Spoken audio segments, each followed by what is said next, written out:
Hello everybody, my name is Possessed and welcome back to Hearts of Iron 4. In today's video we're once again going to be going over some of Hearts of Iron 4 unused events, Easter eggs, hidden portraits and so on. The first one did very well I'd say, and there was pretty much enough demand for another one, so we're back. But before we get started, I just want to acknowledge at least one instance where I was incorrect about one of the Easter eggs, events and so on, which is this one, event Waking the Tiger, Germany 2. This is German exfiltrates, join our cause. Now I said in the previous video that this was probably caused by the Germans doing oppose Hitler. I mean, it's partially true, but what actually triggers it, as a comment rightfully pointed out, is that it's exfiltrate the communists. That's what triggers it. It's not so important, but I should acknowledge where I was wrong, and there you go. Right, let's get started with the newer things, relatively. Next up, we're back in Germany, and we're going to be slightly revisiting one of the events from last time as well. This is event Germany.58, the Polish question. Now, I haven't learned anything new on this event, but I have discovered something else related to it. So this is still the Polish question, and seems to be an early form of Danzig War, but there is another event related to it, News.24, the Polish question, where Germany denounces Poland and pretty much is the catalyst, I suppose, for war, isn't it?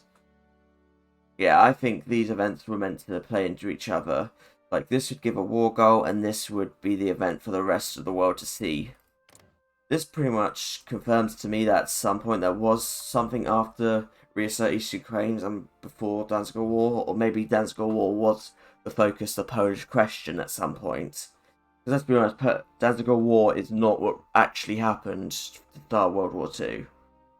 But it's neat, I suppose, but I'm wondering why these are still in the game. These are base events, so they've been in the game since at least 2016 when Hearts of Iron 4 came out. Why are they not removed? Maybe Paradox still has hope to use them one day. Maybe they've just been forgotten. Who knows? Who cares? With no step back on the way, you might think Trotsky is one of the most forgotten things with the Soviet Union. Like, his path is just permanent revolution, you have to get a civil war for it, and that's true. But surprisingly, there are some more things related to Trotsky that you can find. Some news events. This one, News.39. Somehow you can, or at least could have, maybe at one point, killed Trotsky on the Iranian-Soviet border. And there's another one related to it. Number 41. Trotsky meets its end, where you can kill him in Buenos Aires. If Trotsky was actually in Buenos Aires, let me know. I don't think he was. I think Trotsky's path was relatively consistent to be Turkey, Norway, and then Mexico. I mean, he might have visited Buenos Aires, but I'm not too sure of that. So for him to meet his end there is a bit unusual, and apparently it was some Portuguese nationals. What are you up to, Salazar? Find it funny, these have the exact same photo of Trotsky. They clearly had a lot of ideas for Trotsky, they just never implemented them. Oh well, at least he has a focus tree coming to him soon enough. For what it's worth, I think Mexico has one of the best focus trees in Hearts of Iron 4. It is a bit weird that it has a focus tree, but it is a good one, so it makes up for being a bit out there. But there is some unused things from Mexico. For this one, we're going to do event Mexico.57. There you go. Event Mexico 57.title, Mexico 57.description. And Leon Trotsky himself. Now looking into it, I believe this event is meant to fire if the Soviets and Mexicans are in an alliance together. But nothing ever summons it. But considering this is meant to be Trotsky, I'm guessing this is if Trotsky invites, I don't know, Communist Mexico into the Comintern or something, Fourth International, whatever it wants to be. Maybe when No Step Back releases, we'll get some more things for Mexico and Trotsky. Some portraits are relatively on the surface of Hearts of Iron 4, but you do have to do some interesting things to go and find them. For instance, we're going to look at Palestine, which is the Freemate Palestine when it's not aligned, which is led by Prince Henry with George VI's portrait. George VI can be the leader of the UK via the King's Party route, but he was not in Palestine at this point, and Prince Henry, I don't think, was either. So why Prince Henry uses George's portrait, I don't know. I don't think he was even the Governor General or anything, so it doesn't really make as much sense to me. Maybe this was just an oversight, or maybe there is something I don't know. I'm sure someone will comment it below saying, oh no, he was the leader from this point to this point. But go ahead, if you know why, do tell me. More interesting though is Egypt. As I mentioned in the Free Egypt guide I made, Egypt does have one portrait, unique portrait to it, and here it is. Farouk Muhammad Ali, the King of Egypt himself. Or was he the Sultan? You correct me on that. But anyway, yes, the ruling party of Egypt that almost took down the Ottomans at one point 100 odd years ago has a portrait. Not the same man, but the same dynasty. In my opinion, Egypt should be a starting tag as a puppet of the United Kingdom to reflect the Anglo-Egyptian Treaty of 1922, I believe, which gave Egypt nominal independence, but realistically they were a puppet still of the UK. I think that would be a fair compromise where they're still part of the empire, but a puppet, but playable. Egypt's probably one of the few African nations you probably could justify giving a focus tree towards. Maybe not a big one, maybe one like Vichy, but I think there is more to come for Egypt at some point. Welcome to Turkey. Now, Turkey can actually have some very interesting influences. If we go far into their focus tree, like far down, you can see this. Support the Golden Square coup. Now, if you don't know, the Golden Square was a real political force in Iraq at this point, and they would eventually do an actual coup. Now, this wasn't with Turkey's backing, as far as I'm aware. They might have been aware of it, but it wasn't like a focus that Turkey took to do. And here it is as well, the Golden Square Iraq, who also has a unique portrait. Now, what realistically happened was Iraq was invaded by Britain. I think it's because they nationalised their oil, or something to do with that, and the Golden Square were ousted after the coup in the king. But still, this guy having a portrait suggests at some point there probably was going to be more direct things to do with them. Maybe there still is. I mean, at the very least, in Britain's focus tree, there is Secure Iraq. And there are some events like Battle for the Bosphorus, Turkey.75, I believe. There you go. The Iraqi nationalised their oil, which is pretty accurate, all things considered. And I believe what that does is usually, it gives them a non-aggression pact. You know what, before we move on to the next one, let's have a quick bit of fun with Iraq. And you know what, I'm sure some of you have not seen this before, but if we do decision not no checks, if you are in a defensive war, you can recall Ataturk to active service. The only war I know of that you can get is if the Soviet Union declares war on you via the Montreux Convention, which they can do, but you have to not be an historical. That's usually the only way to secure it. And Ataturk does make for a good field marshal. Look at this, he's adaptable from the start. Aggressive assaulter, doctrine and so on. And there's the end of the Golden Square. Yeah, that's excellent for now. But, time to move on to the next thought. China, part of one of the largest and longest theatres of the war, has a lot of things related to it that you might not see once in a while. I mean, there's always things like the free pass for China, like social democracy or Marxist orthodoxy.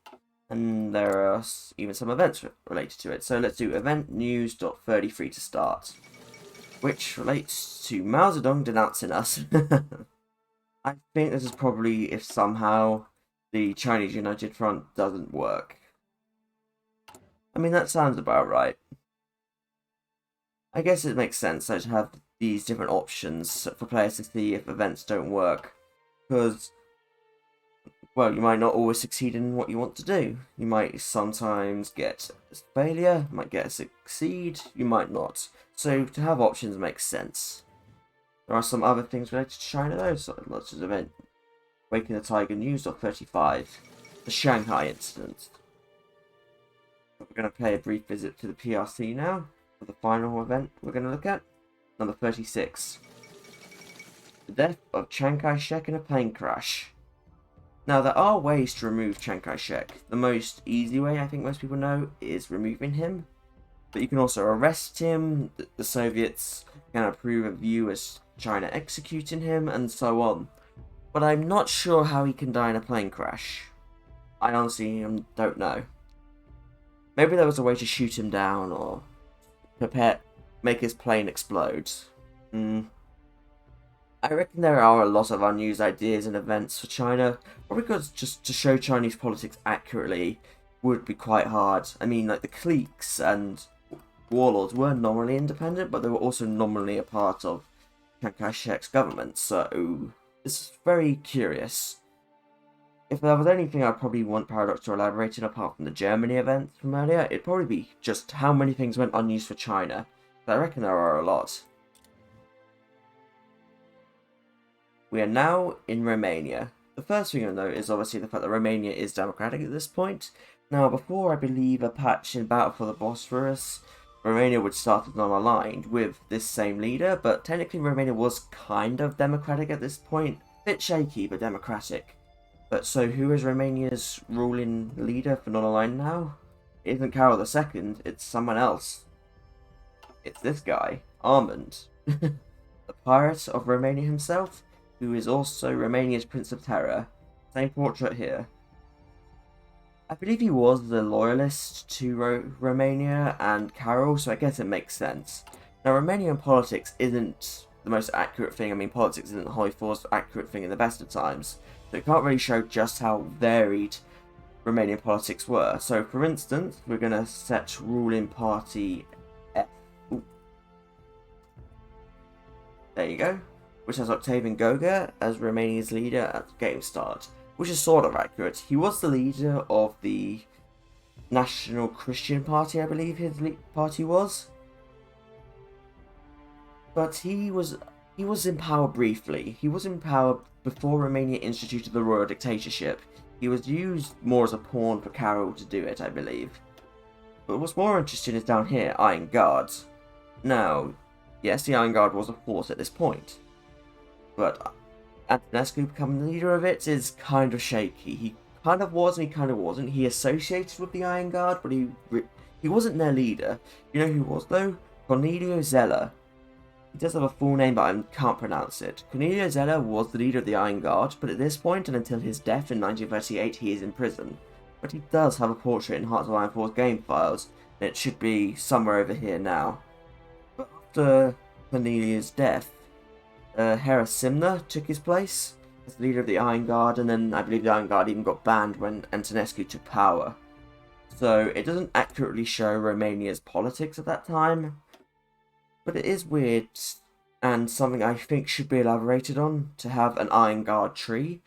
So you do have the Iron Guard down there, but that's not really anything. So maybe at some point there'll be an Iron Guard tree here for Romania. I mean, Yugoslavia recently got a new communist tree, so I think a Iron Guard tree for Romania isn't too much of a stretch of the imagination. I mean, they already have the portrait. Don't think it's much to ask of Paradox. You know, a small little tree here? Maybe. Is that too much to ask?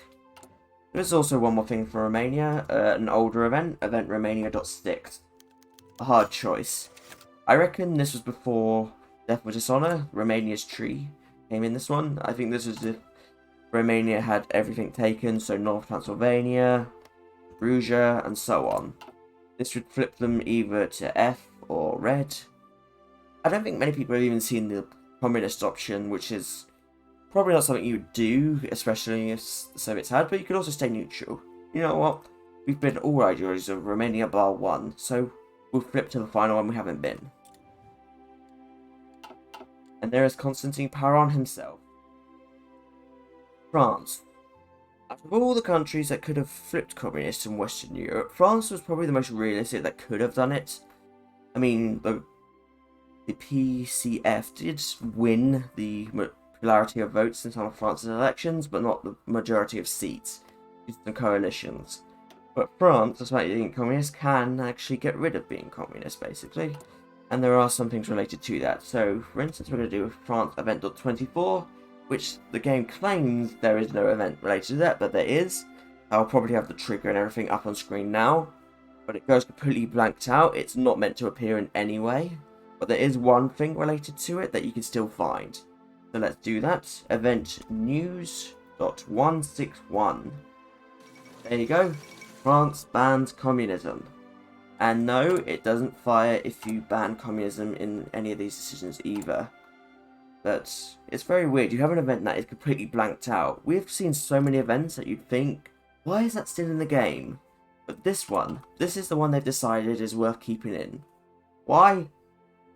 I don't know, Paradox, do you know that one? Or are you too busy giving Latvia and Estonia trees? I'm kidding, I still love you, but, you know, I don't know, if any of you have access to Paradox, maybe ask them. Why? Anyway, while we're still in France, and notice how we have Pierre Laval. Now, France's politics at this point were, oh, there's no way to put this, a shambles. So many governments fell. Laval's government, in our timeline, had already fallen a month before. Edouard Daladier came in and out a few times, and so on. But there is one leader for France that you can't really see.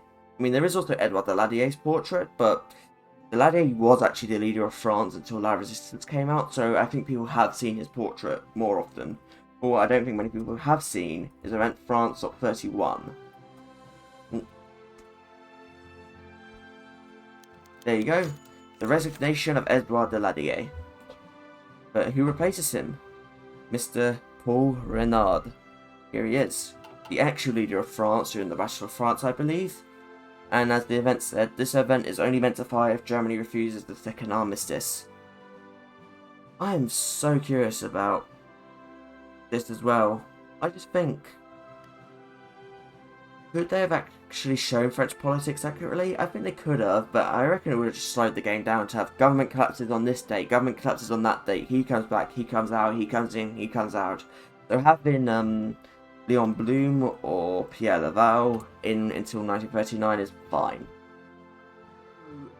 3 events related to forts, believe it or not. There are 3 events that go unused that are related to forts.